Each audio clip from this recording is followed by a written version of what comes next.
Well, welcome everybody. Thank you so much. Thank you so much for joining us. Absolutely delighted to see you on the call today. And Samantha's talking to you about a regular program of corporate partner meetings, so we can put them in the diary and work towards them all. Also, really pleased to have Emma back with us, who very briefly picked up the chair role of our corporate partners meeting just before we went into lockdown. So Emma and myself and Samantha will be working together also to give some structure behind this group and how we want to move it forward, and working with you on how we can get the most out of it too. So what I'm going to do is just run through the agenda that we've got today, and then sort of hands over to Emma, if that's okay, to kind of chair the meeting, if that's all right, Emma. So we've invited Jessica Chambers. Jess, give us a wave so everybody can see who you are. There you go, Jess. So we've invited Jess to speak first because she's got another meeting that she needs to go into. She's joining a meeting with Visit England to talk about the upcoming tourism awards, which is something that we're looking forward to in terms of supporting recovery and championing people who have sort of worked hard over lockdown. So Jess is going to be jumping into that meeting. So if everybody's happy with that, I'll hand over to Jess to start her bit, and then following that we'll pass over to Emma as chair of corporate partners meetings to then follow up on introductions around the table. Hi everybody, it's lovely to be here. Thanks for inviting me. Can everybody hear me okay before I start rambling on? Good. So yeah, we've had a really busy last year on marketing. Obviously it's been up and down, to say the least, in terms of trying to catch up and keep on top of all of the changes. It seemed to be that as soon as we got one marketing campaign nailed and everybody sent their content, we've got everything on board, another lockdown happened or something else happened and we had to completely change everything. So however, all is not lost, because everything that we didn't manage to capitalize on last year, we can fit it in and slot it into everything that we're doing this year. So if any of our partners developed any kind of tour products or anything digital that they put together specifically for when we were in lockdown, obviously we can still use that throughout the year, even though physical presence and physical attendance is able to happen in your premises. This will be really advantageous for us for the international market. Obviously we don't know when international travel is going to open up, and we still obviously want to inspire that international customer to travel to the UK and come and visit Lincoln and enjoy Lincoln and Lincolnshire and our space.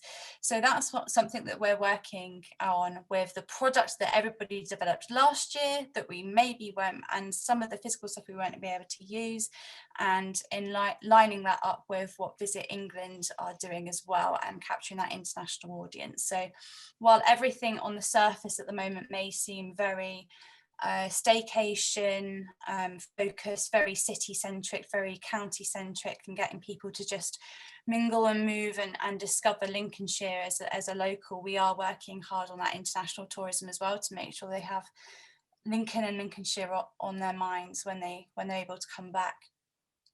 First thing that we're doing to help with that is the Discover Lincolnshire weekend, and that is kicking off at the end of this month, 27th and 28th. Now, Discover Lincolnshire weekend usually would be a physical, let's say a physical event where all of our heritage and history attractions and sites and places and things to do, places to go would open up for free for one weekend. Now, obviously, it's not falling in the best weekend, but we thought, why not just kickstart it and do it when we normally do it, but just do it digitally and do it virtually. So that's going to help with that virtual content and running out. And we already have quite a lot of stuff that we're able to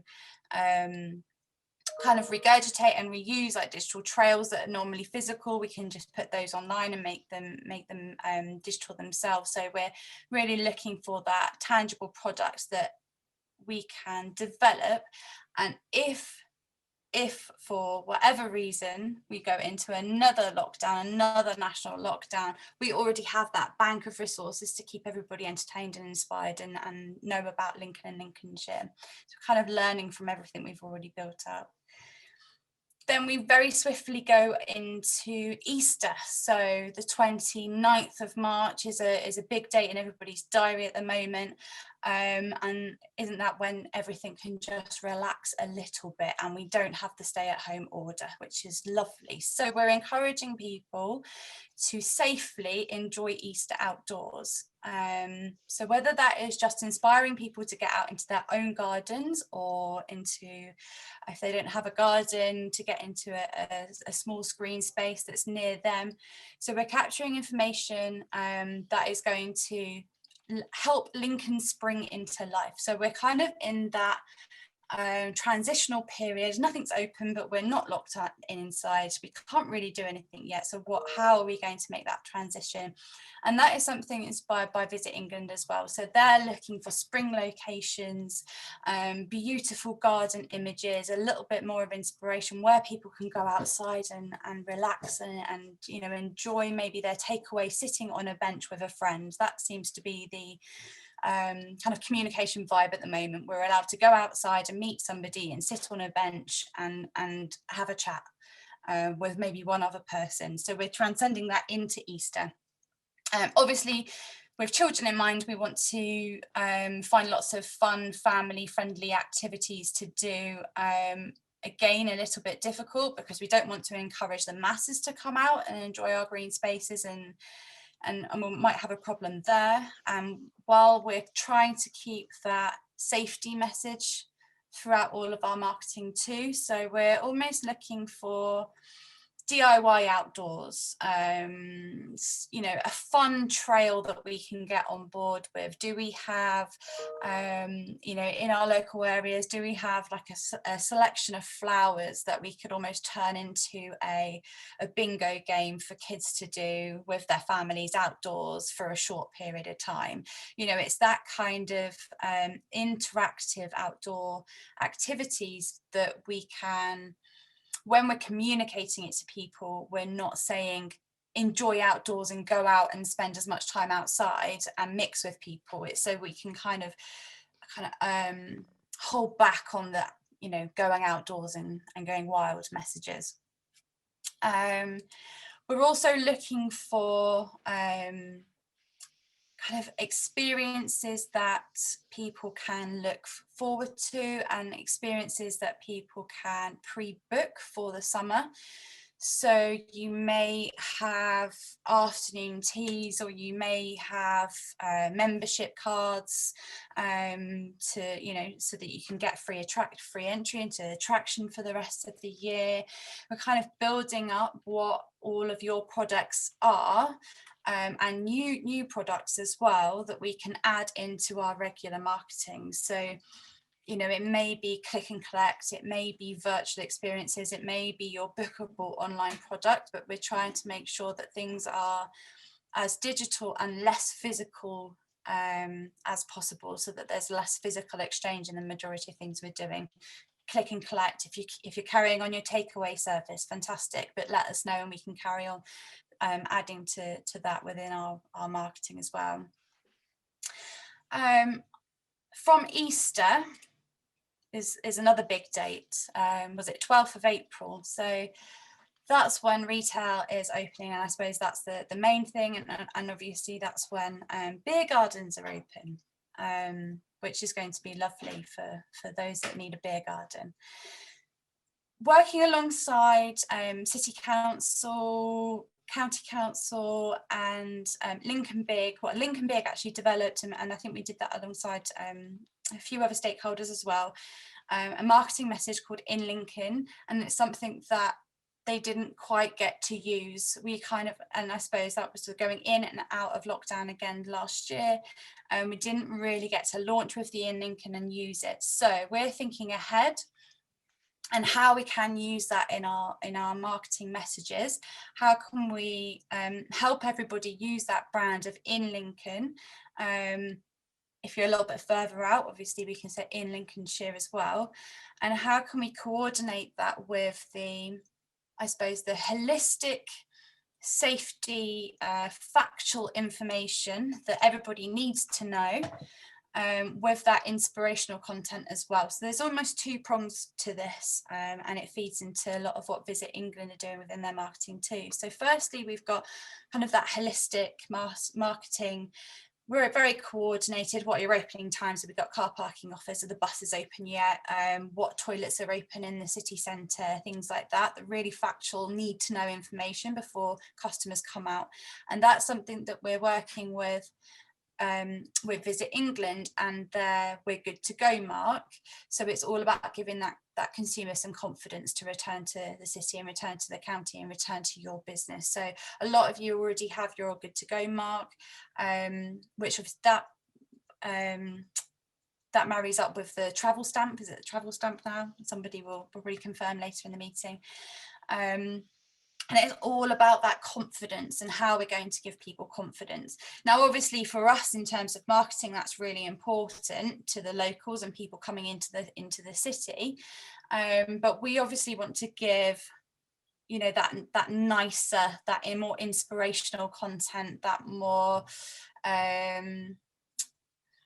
what's the word? I'm lost for words. Maybe the kind of the reasons, and why do people want to come to Lincoln and Lincolnshire, and what do we have to offer, rather than just the we're open and we're safe.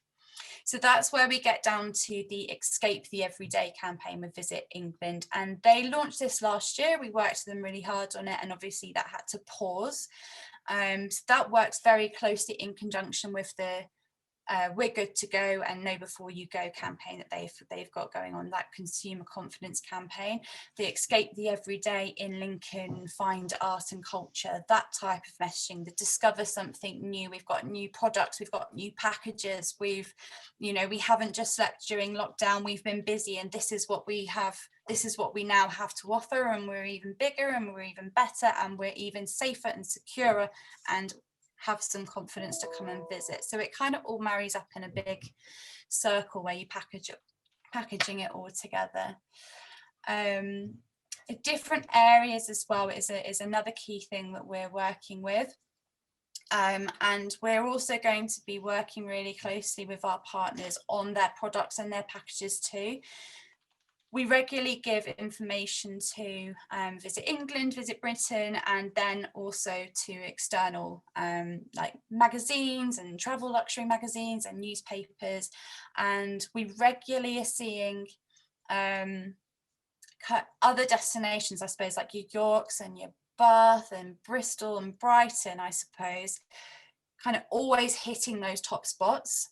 So I've been doing a lot of investigative research of almost why and what they have to offer. So we're going to be working with you all really closely to make sure that we can top trump those other destinations that are always hitting those spots and are always getting in the luxury magazines and always getting on the, travel inspiration. And we want Lincoln to be there. So why? And it's not almost a case of we just have to keep sending them content. We have to keep giving them the exact right content that they want, and that kind of golden cherry pick content. All in all, that's going to help Lincoln and Lincolnshire as a whole become more of a destination of where people want to go. So they're not just travelling to see the castle and the cathedral and something they already know about. They're coming because they want to go to the Petwood and go around the Osses Plantation Walk at the same time, because they know about it and they know maybe the history, and they want to stay at this particular hotel, and then they might go to the coast, and then they might come back into Lincoln. And it's kind of that building up that itinerary of destinations, and also making sure that they've got enough to build their own kind of DIY itinerary as well. So if anybody has any questions about what we're doing, you can ask me now if you've got any burning questions, or obviously just email me if anything sparks to mind after the meeting. Thanks, Jess. I think it was really, there's a lot going on. There's an awful lot going on. There's a lot of campaign work going on. And I think the one thing we're trying to do as a team is to give some structure behind it. So we're actually quite strategic with where we're putting out messages about Lincoln and Lincolnshire. So sort of key action points that we need from you guys, I suppose, is there will be local campaigns with local stakeholders, which we will be feeding you into and sending emails out, encouraging you to get involved in it. Alongside that, we will also be pulling Lincolnshire into the national campaigns as well.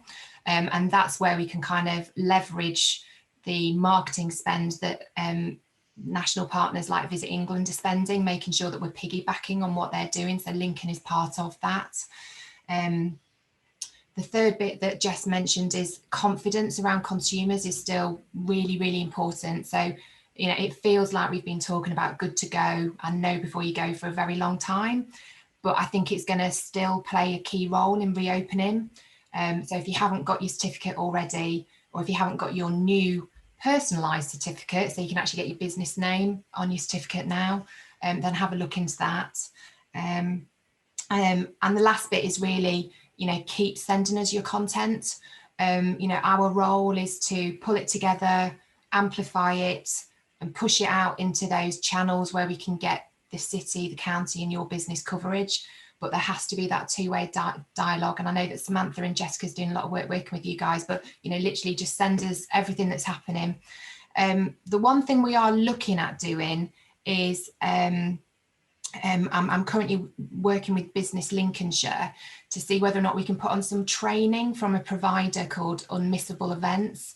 He's a national provider, and he's done a couple of recovery workshops with other places around the UK. And it's a programme which allows business owners to actually understand how they can develop experiences within their own portfolio of activity. So, for example, we've had a lot of submissions around Mother's Day, which, you know, are really, really nice, but not particularly unmissable. And what we want to do is kind of pull together a programme of training to help identify actually how could we take those packages and work with you guys as business owners to take it to that next level to make what's happening in Lincolnshire unmissable. So keep your eye out for some of those training updates. But just as a show of hands, it would be really helpful. Would that kind of unmissable events experience training, would you find that useful in terms of what you're doing for the future? Okay, right. We'll follow up on that then and see what the appetite is and whether Business Lincolnshire can sort of fund it, and then we can pull it into the share it with partners. Thanks, Jess. That's really, really helpful. If you want to pop off now, that's fine. Thank you. Bye. So what I'm going to do now, if it's okay with Emma, is hand over to Emma, who will now sort of chair the rest of the meeting. And the next item on the agenda is introduction. So over to you, Emma. If you want to say a few words as well, feel free. Thank you, Charlotte. Good morning, everybody. Great to see you, albeit virtually. This is exciting to have our first corporate partners meeting of 2021. Just to reiterate Charlotte's comments, amazing work being done by Visit Lincoln in the background, really strategic. Love it. I'm excited about what this year is going to have in store. So big thanks to the team for all your hard work that you're putting in. And yeah, let's crack on with the season. Let's try and claim something back from 2021. I'm mindful that we've had a few partners join since we last met as a group, and so for the benefit of the recording, it would be good if we could just have I'll go round my screen in order, if you would kindly give your name, organisation, and then the points from the agenda of how have you found lockdown, what have you been up to, what are your plans for reopening, and we'll just sort of have a bit of a touch base there. So is that Aisha from BG? Hello, with your award, over to you.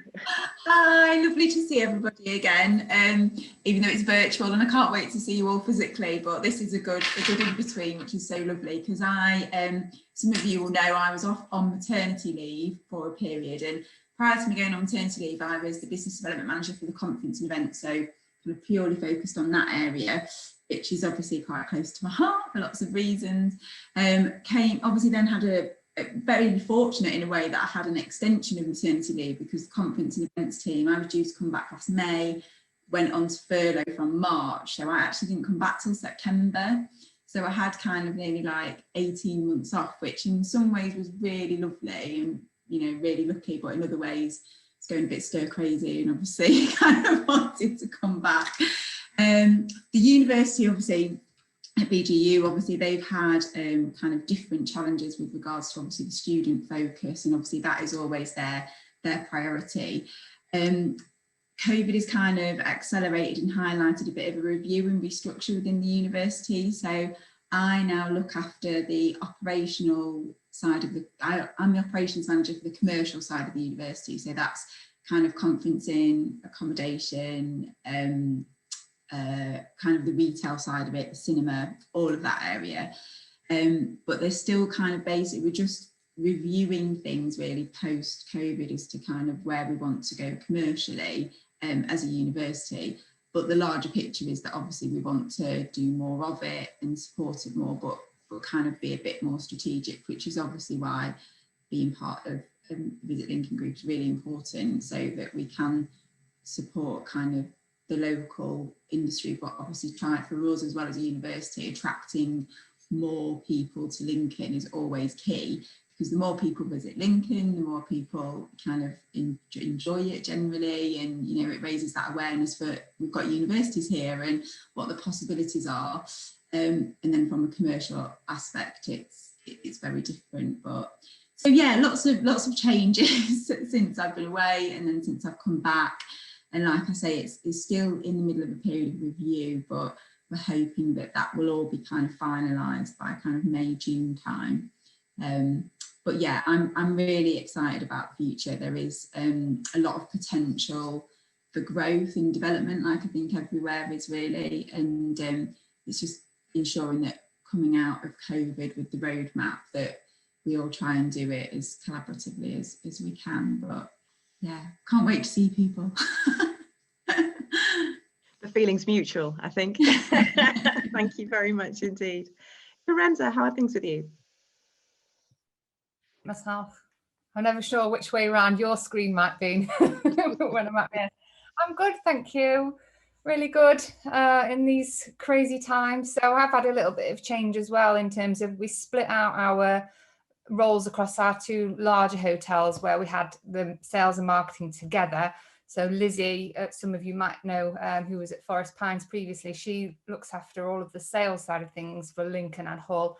And I look after the marketing actually for 6 of our Leaf Hospitality franchise hotels now. So yeah, it's been an interesting time getting familiar with lots of different brands and kind of working out how to make that work remotely. But it's been good. And I think we've been lucky in Lincoln to stay open throughout. You know, Hull did close for a period of time, but we've been lucky in Lincoln to stay open, as we have a long-standing base of clients that stay for kind of 6 months a year at a time, international guests. So that's, I think we've been really lucky in that sense. And we've had a core team that's kind of changed around in that time operationally, and everybody else has worked remotely. So now, we had a similar thing last year where we kept coming up with new things all the time, new products, and we had things planned for Christmas reopening, and every time you kind of have to shelve those or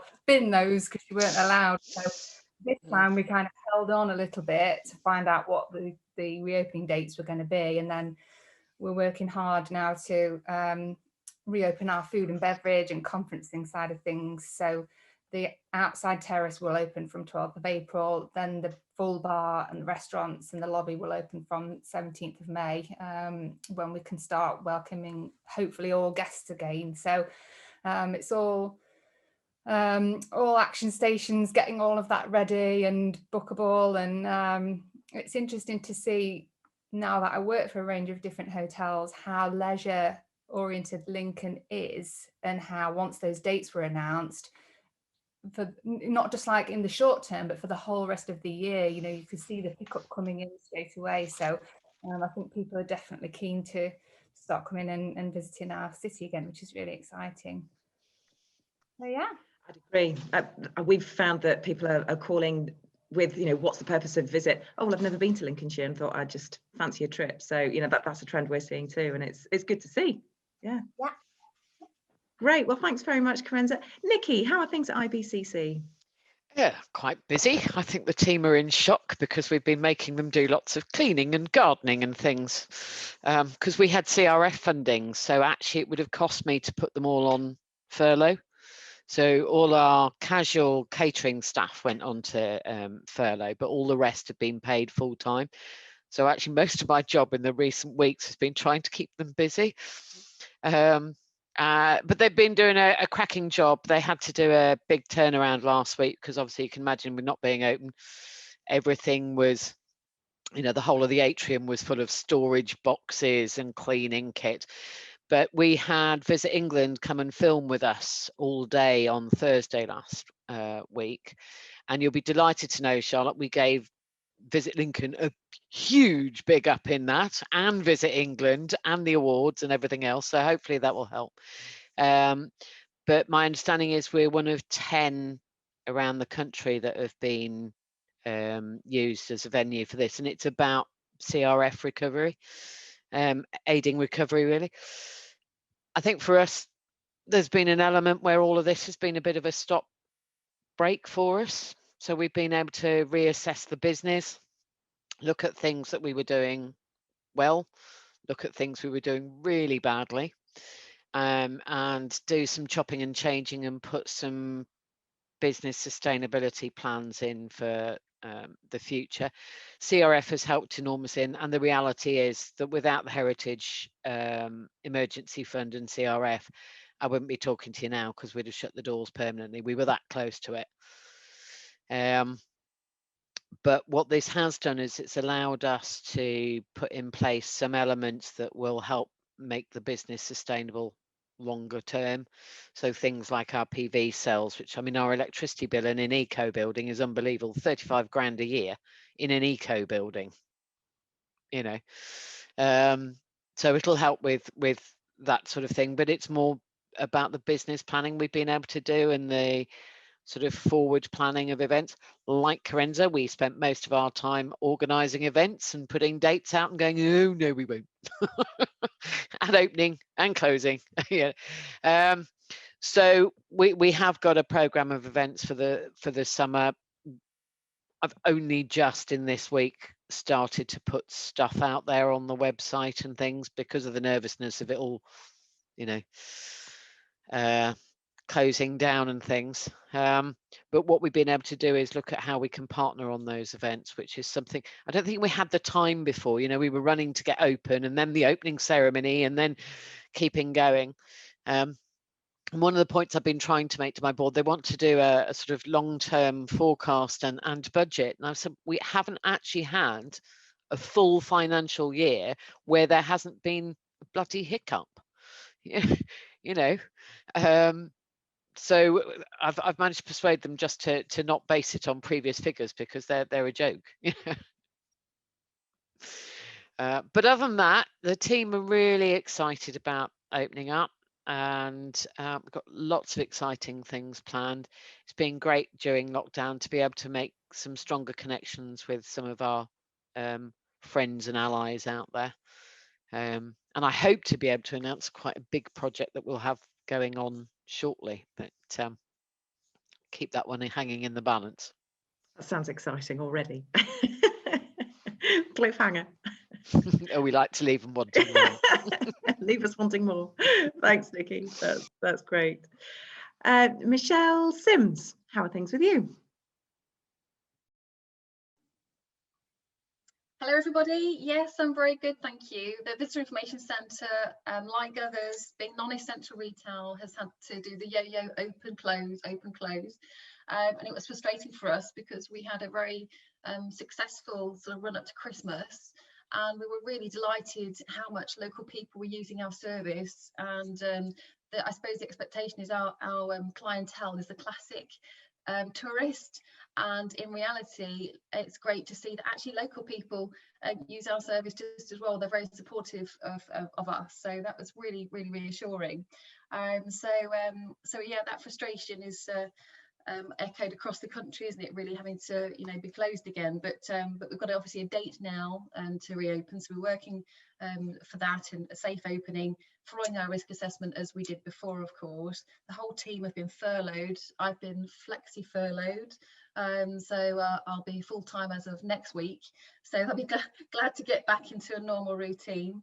So I think it's been very disruptive to working and the business, really, but you know, it is what it is, and we're looking forward to welcoming people and sort of getting that recovery going in the city. We're really excited about being back.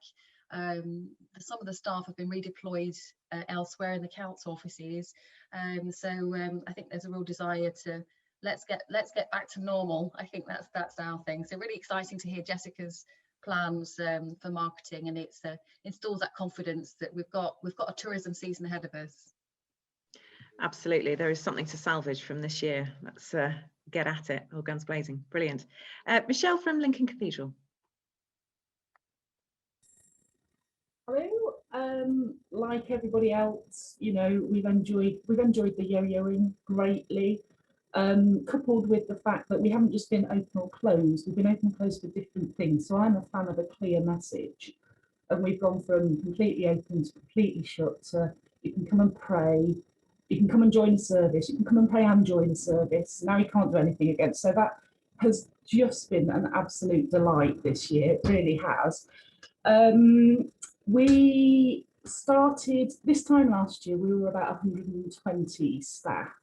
600 volunteers. Obviously, day one of lockdown, pretty much everyone was furloughed, so from 120 to 12.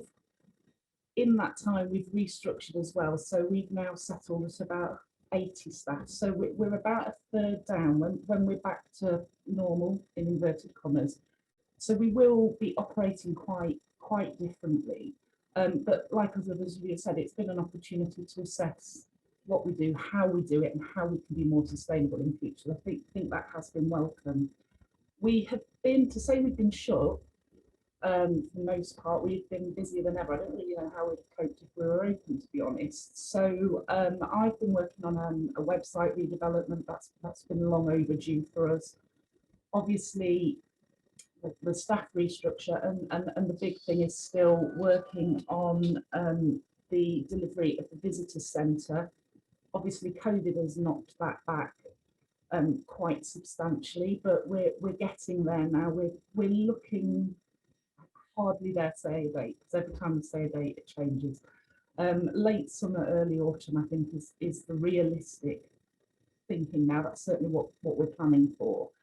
But the building is there. We were in there yesterday looking at, you know, our new offices, and it's in touching distance now. You know, we're looking at where we're going to sit and who's going to have which kitchen and things like that. So it's literally there. There's one or two technical things to sort out in the exhibition space. You know, the kind of things we're putting in there need a very precise atmosphere and stuff, which turns out quite tricky to do for you.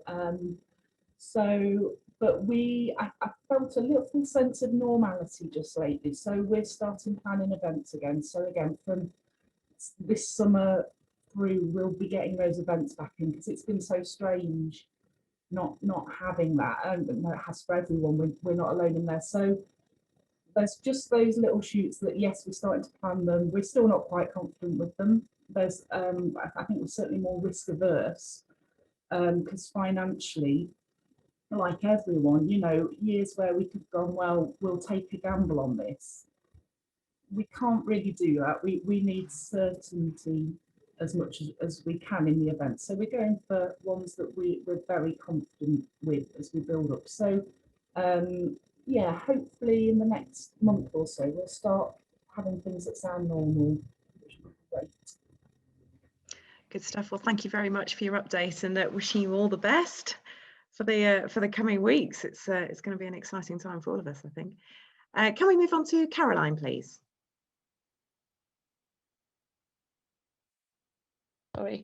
Sorry, I've had a mare this morning because my computer decided it was doing an upgrade to Windows 10 and it's took hours, so I apologise. You're doing well to join us with your phone, Caroline. Yeah, I'm on 32%, so if I disappear, that is why. So the castle's been quite busy. Apart from the first few weeks of lockdown last year, we managed to maintain and be open to some degree, whether that's just the grounds, which obviously at the moment it is. We've recently reopened the cafe on the 8th on Monday as a takeaway. That remained open pretty much all last year, and we only closed after the Christmas lights in December, which was obviously very popular. The Christmas lights was, I think, something that the people of Lincoln were desperate to do something Christmassy, and that fulfilled that criteria. So December was particularly busy for us. We're planning to open the walls on the 12th of April, and we're hoping that that's going to be popular, because obviously it's an outdoor. I think people looking for an outdoor activity and they can go on the wall, they can still do that, go on the walls and be outside. And we introduced a picnic to go offer last year, and that was quite popular, and so we're trying to expand that again for the summer. We're hoping to do some outdoor trails. They won't be new ones, there'll be ones that we've recycled from previous years, just so that the children have got something to do when they come into the grounds. We've also just launched this 52-week challenge. So every week there'll be a chalkboard in the grounds with a challenge on it. The first one was to march through the grounds like a Roman soldier, and which quite a lot of adults did do, actually.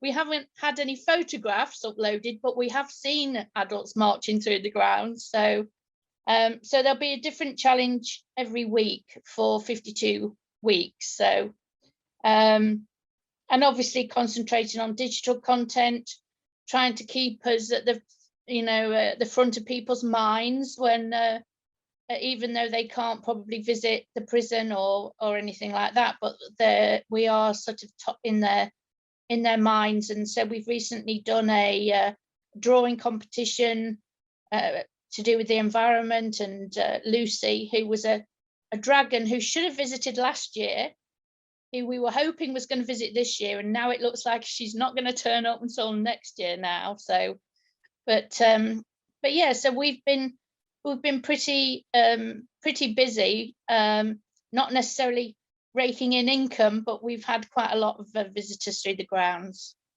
That's good to hear. Thanks very much, Caroline. We look forward to walking the castle walls again from the 12th of April. Danielle, over to you. Hi, sorry. Hello. Hi, sorry. I'm in a basement, so it's not the best signal.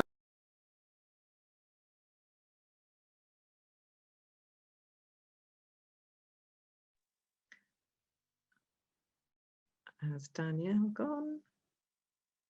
No, I think you're still with us, Danielle, but just on mute. If you're able to join us, that's great. If not, I can come back to you, no problem.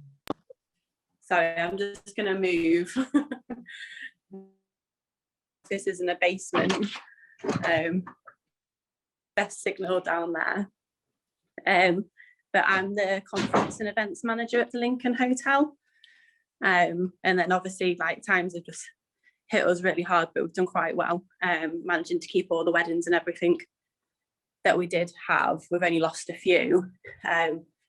We've had to change a lot of the events that we did have booked in, but we're just, we're just getting everything reorganised for opening back up.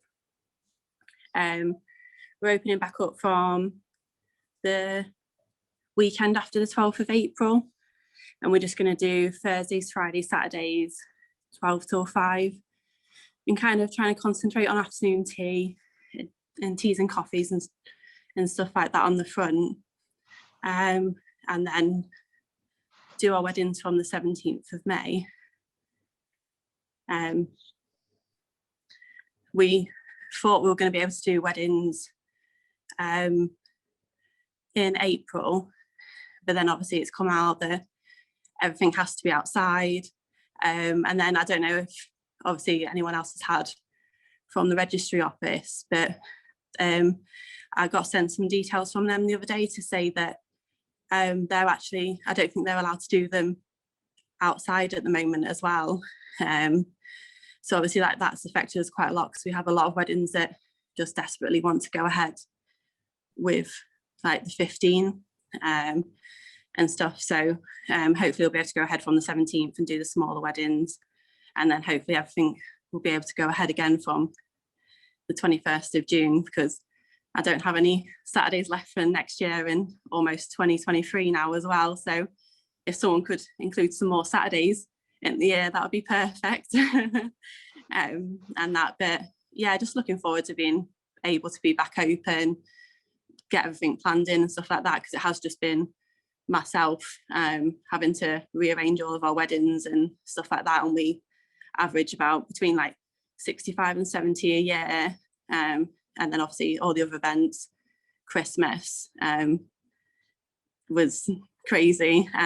Obviously it's usually like our best time of the year for parties and stuff, so hopefully we'll be able to do that again this year, and then it also seems like there's less weekends in December this year as well, so just need to squeeze some more in where we can. I've just like really appreciate your support from, like, I've spoke to Samantha quite a bit, just like really appreciate all the support from there, because obviously it gets a bit lonely trying to get everything organized and not have the full information, which no one has had really, have they? It's been really stressful. I feel for you, especially with the wedding side of things, and it's all very well government coming out saying, oh yes, you can now do weddings and you can do them outside, but of course, as we know as venues, you have to have, in order to do, you know, an outside wedding, you have to have an indoor alternative. So if you're legally not allowed to open indoors, it's then just sending all these wedding couples into an absolute frenzy of mixed messaging, and it's been hard. So I'm pleased you've had something from the registrars now that will just sort of at least if anyone needs me to send anything across, the information that I've been given, just let me know if there's anything else I can help with. But we've never bothered getting the front of our hotel license because it's England, and not a lot of people really tend to go down that road unless, you know, like you say, they have the alternative inside, which you legally don't, do you? Yeah, so with the register being a legal document, it has to be preserved, and then it's the registrar's call as to whether a wedding takes place outdoors or not. Anyway, we could talk about weddings all day. Well done, big deal, reorganising a load of weddings, and so it's a nice problem to have that you don't have any more Saturdays left. Friday and Sunday weddings will now look very appealing. I'm ready to just be able to say yes to stuff now. Great stuff. Well, thanks very much for your update, Danielle, and thanks for coming out of the basements and emerging to talk to us. It's Emma, nice to be free. Sorry, it took me ages to get on. I'm going to go back down now. Thanks, Thank Danielle. you. Emma, how are things with you? Hey, great, thank you. It's so nice to see everybody. What a lovely meeting. I felt like we virtually were in the Lincoln Hotel, and it was brilliant. So really quickly, New Theatre Royal, Stokes Tea and Coffee, and I'm also Grimsby Minster now. I'm working as their COVID recovery manager, and they've got cultural heritage relief funding to turn them into an urban minster. So they've got a lot of work going on outside. There's a lot of investment in the Grimsby area, a lot of HAS funding, and a lot of public realm being redeveloped. So they've got a really interesting journey at Grimsby Minster. So I'm talking to my Lincoln Cathedral colleagues a lot and picking their brain. They're having a new website and all of that. But just really quickly, updates from each of those organisations. The theatre, cultural relief funding, brilliant, what a lifeline. We literally would have shut the doors after 4 years of hard work. So we put it on pause with the cultural relief. We've obviously had the staff back in when that funding came in October. We've done some refurbishment work. We've done things like the perch backstage and the bar and the guards. We've put air conditioning throughout. Thankfully, it's a bit of private investment from the family because the cultural relief wasn't really there for that part. We've sorted out the disabled bathroom and better disabled access into the stalls. We had one seat before for wheelchair users and no hoist in the bathroom, and the bathroom for wheelchairs was across the other side. And we think we've nearly got wheelchair access for the stage as well, which means we can have, wheelchair users performing on stage, which will be brilliant. We've rescheduled everything now for June, and interestingly, tickets are selling. £2,500 worth of tickets went on Monday, which is interesting. We've got a toolkit from the Theatre Trust to use with consumers to see how keen they are to come back in. So we're going to be applying that. I don't know if I'm going to explore it next week and just see, but if it's helpful for anybody else, I'll pass it on and cascade it through, because I think it's always important to start with your customer, isn't it, and work out actually how comfortable are they about coming in and all of that. We really don't know how the shows will go, because we've got to sell a certain amount to make it financially viable. And that's interesting. We've also got other plans to see what we can do with the space, sort of cabaret dining experiences and things, and theatre tours and all of that. But that's the theatre for now. It's sitting where it is, and hopefully, you know, the industry will get back. Theatre Trust, interestingly, put an A, B and C planning toolkit out. A being we may get full audiences in by the end of the summer, maybe, but that'll exclude the vulnerable and the elderly and, you know, those high risk groups. It may be, and the B plan is that it could be March next year that we have audiences back in. And the C plan is it could be another 2 years at least before we have people sitting shoulder to shoulder in a theatre. And of course, they're working directly with DCMS and the health and, you know, health advisors and all of that. So I think we're all trying to be really realistic about how well we stretch that funding and how far we can make it go just to preserve the team. In relation to Stokes Tea and Coffee, obviously the lawn has managed to stay open for takeaway. Highbridge closed and has had a bit of a refurb, a bit of redecoration. Not trying to say we're trying to get to be like Liberty of London, but we really want to play a bit more on the kind of, you know, the cuteness and the quaintness of the building. And there's a few plans in line around how we maybe look at some, I'm going to say sexy evening Saturday night dining, you know, like high quality guest chefs, just kind of an experience to go to on a Saturday night, but that's something else. We're obviously, we've got a longer journey to travel in relation to indoor seating and all of that, but the lawn will lend itself beautifully for the summer and the outdoors. And we're looking at the outdoor space and how well we can use that and how well we can support the community to come in and actively engage. Obviously, weddings are going a bit bonkers because of the Blue Room, but again, that's too far away to sort of, you know, judge and tell and help people with that one just yet. The Urban Minster at the Grimsby Urban Minster is looking really for September, before the council there are looking for sort of public realm activities outside. The Minster opens for service on Easter weekend. Hopefully that's a diocese sort of strategy, but in the meantime that's helpful because it gives opportunities to, they have a coffee shop, a small coffee shop, but it's going through, I'm sort of refitting it and getting some good Stokes coffee in there. And a bit of a transformation really for the whole Minster and how it operates. It will go from being just a religious offering to community and heritage as well, and really sort of serving the local community there. So I'm really enjoying exploring Grimsby. So if anyone wants any Grimsby hot gossip or business connections up there, just let me know. I'm going to shut up now, but so good to see you all. Thank you very much, Emma. That's great, and thank you all for your updates. I'm sorry we've spent a little longer doing that than I had anticipated, but I think it's really important that we know what's going on in all of our partners, because the beauty of the Visit Lincoln network is the collaboration and the referrals and just understanding how the whole network is working together to promote Lincolnshire. So I'm sorry, Samantha and Charlotte, I've absolutely reduced your time. Your specialist subject is Visit Lincoln. You have 8 minutes on the clock. Go. Thank you. No, I think it's really important to keep talking to each other, and I think just listening to everybody's experiences and understanding, you know, where we can work together and where the challenges are has been really, really good. So yeah, Samantha, we've got 9 minutes, so we'll rattle through our bits quickly. So I was going to spend a bit of time today talking around the town deals that we've got in Lincolnshire, but what I'm going to do is I'm going to send you the PDFs of the actual town deal submissions that were given to government around Christmas time. Just some highlights really. We've got 6 town deals across Greater Lincolnshire: Scunthorpe, Grimsby, Lincoln, 2 on the coast in Skegness and Mablethorpe, and 1 in Boston.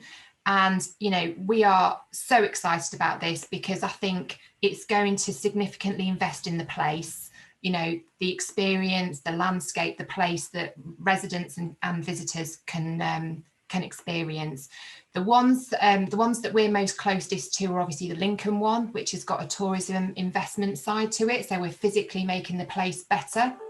And I'll talk you through that next time that we meet. And the other one is obviously the Lincolnshire Coast one, which again is investing in the tourism offer. So not only have we got insignificant investment, but we're also taking that to the next level and talking about how do we market that together, collaboratively together. How does that feed in with the train operators? How does that feed in with the new positioning of Lincolnshire as a tourism destination? How do we communicate that into businesses and accommodation providers so they can start whetting, you know, appetites of future visitors? So a lot of work going on that, really looking across about a 5-year time scale, which is really exciting. I'm going to hand over to Samantha now, who's probably got about 2 minutes to talk you through the next 2 agenda items, maybe just headlines, Samantha, if that's all right, and then we can follow up with emailed details. Yeah, no problem. Can everybody hear me okay? Yeah. The conversations we're having with LNER, so just very quickly then, if we just go over a few things I want to mention to you. We've had a conversation with LNER. We're hoping to meet up with them again in a couple of weeks, but in essence what we're looking to do is put on a charter train from King's Cross and Edinburgh. Originally it was one or the other, but I'm pushing for both, to come into Lincoln. So visitors would arrive on a Saturday morning, and then what I want them to do is to have the whole day overnight stay, go back on Sunday. LNER are looking to put the charter trains on sort of end of July for the whole of August. So I'll meet them again in a couple of weeks and we'll pick up the conversation and we'll start to sort of really get to the nitty gritty of how that's going to work, what dates will happen. So I'll keep you posted on that, but I'm really excited about these charter trains, and I would love to be an opportunity for either Visit Lincoln to go down onto the platform at Edinburgh or King's Cross and start promoting it, or if that's not possible, then maybe we could do something on the platform at Lincoln, and then when people arrive we have a little bit of a welcome. This is our partners, and I'd love to involve corporate partners in that if we can. So I'll keep you posted on that. As Jessica said just at the beginning, events, obviously events there was no events, but they're slowly starting to come through now. So if you can keep us posted on all the activity, I know that I constantly ask for content, but just please keep doing that. I know that some of you, well, I'm hoping all of you will have seen, obviously, really sadly, the Lincolnshire Showground cancelled the Lincolnshire Show yesterday. It is going ahead in 2022, but I think it's just unfortunate that they just were a bit nervous or too close to the date. But events are coming, so let me know if anything you've got going out digitally as well, and any tours inside your buildings, anything at all.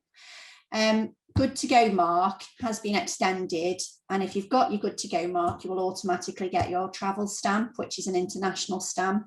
If you want details on that, let me know and I can go through that with you, but it is important, and please, if you've got the Good to Go mark, please show it. It's no good having it and not telling consumers, because they do look for it. It is a consumer confidence mark to let them know it's safe to come. Jess is on a call, as we know. She had to shoot off. She's on a call for both of us that we had scheduled with Visit England, and that's around the Tourism Excellence Awards.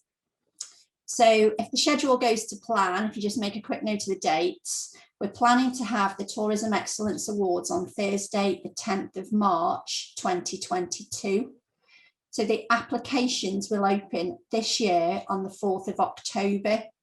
The deadline would be the 17th of January. Then we'll have desktop judging, mystery shopping, and then, as I say, the awards will take place on the 10th. This is in line with the Visit England award cycle. They have got a steering group who dictate and sort of decide on what dates that'll be. And I'm hoping Jess comes out of that meeting this morning saying that those dates are going to go ahead. So I'll confirm those up, but if you pencil those in, just so you know. And just very quickly, Lincoln Big couldn't join us today, but in regards to the Imp Trail, another date, if you just bear in mind, the Imp Trail will launch on Saturday, the 3rd of July. It will end on the 8th of September. And all the main trail imps and the 5 community imps, they will all be on display across the county. There will be souvenirs and merchandise, etc. I'm assuming that Michelle at the Visitor Information Centre is going to be selling those, and they've got theirs. The farewell event will be held at Lincoln Castle on, I think it's between the 9th and the 23rd of September, and then they'll be auctioned off on Lincolnshire Day, the 1st of October. And very last thing, I promise, expressions of interest for the Digital and Rural Grant, as you know, or you may not, they closed yesterday. They had unprecedented amount of people wanting to apply. So they've closed. I am told they may reopen if they've got money and if they've got availability, and if expressions of interest, they don't meet the criteria, they will reopen them. But there is another grant that I just want to tell you about. It's called an Invest in the Future grant. The eligibility and criteria is open now. Expressions of interest open on the 15th of March. They close on the 26th. It's for small to medium enterprises up to 250 staff. It's between 25,000 and 75,000. It provides a maximum of 25% of funding. And this particular grant is around projects that include investment in your property infrastructure, building, refurb costs, IT, new technology. So if any of you want information on that, just please, again, just let me know, because that grant is available. That one hasn't been closed just yet. And I think from me, that's a bit of a fast roundup and quite bullet pointed. I do apologise, but that's me done. Thanks, Samantha. So with 2 minutes to go, I wanted to talk to you about the evolution of us as a DMO, which with 2 minutes to go, it probably isn't the best time to do it. But what I'll do is I'll tell you what I'll give you a summary, and the thing I really want you to take away with you is that this is the start of the process, and we're going to be reaching out to everybody to have individual phone calls. We're going to be sharing a survey, and we're working with a couple of consultants to move us forward. So what I'm going to sort of just update you on now very, very quickly is literally an invitation for you to then come forward and talk to us more directly. The bigger picture is Visit Lincoln's now 10 years old, if you can believe it. So we're now 10 years old, and we are incredibly proud of what we've achieved in 10 years. And my God, we've had to fight hard for it. And, thank you to everybody around the screen for your support over the years. What we noticed in lockdown is actually when all of our consumer marketing was paused, how much value and how much business support we were able to offer, businesses working in the visitor economy. And it kind of made us rethink our own business model a little bit as well. So we are currently looking at future-proofing our DMO business plan to make sure that we're actually fit for purpose post-COVID.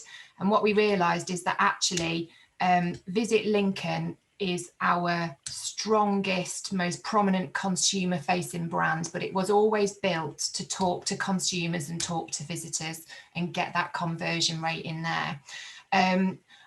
What we want to do is we want to detach our business support, the skill set and the work that Samantha does and Justin does. We want to detach all that business support away from that city-focused brand that is Visit Lincoln. And we're going to rename all that business support and give it its own identity. And we're thinking about calling that as a new brand, Destination Lincolnshire. So it's a little bit of internal housekeeping for us as a DMO. We're gonna create a portfolio of very strong consumer-facing brands, which all of our consumer marketing will be fed through. And as Visit Lincoln partners, you will still be involved as part of our Visit Lincoln marketing. And we ring fence all the funding for that Visit Lincoln activity. But it also gives us a chance to get additional funding for our other consumer brands like Taste Lincolnshire, Meet Lincolnshire, which is another one I'm working on. So every brand has got its own channel, its own personality, its own following, and we work with you to get your businesses channeled through those consumer brands. But what that also allows us to do is really develop our business supports and the B2B community that will sit underneath Destination Lincolnshire as sort of like the umbrella, the sort of parent brand. And we're really excited about this because what we think it will do is we see a lot of crossover between businesses, you know, who work, you know, Emma's perfect example. You're joining us on a corporate partners meeting, Emma, but you know, you're working with Grimsby Institute, which has a connection to Lincoln, but doesn't quite fit within that Visit Lincoln box as it currently stands. And we talk to businesses on, you know, the East Coast who want to know what's happening in Lincoln because it impacts on their businesses. We talk to businesses in Stamford who want to know what's happening in Grimsby. You know, there's such a strong community around the business, around the visitor economy, and we want to nurture that and cherish it and champion it as well.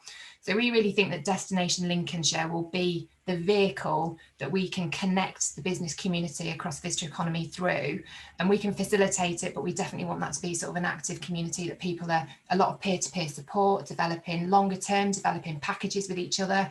I think this is where our opportunities like the town deals come in. You know, how can those coastal town deals be connected into the work that we're doing in the city and beyond?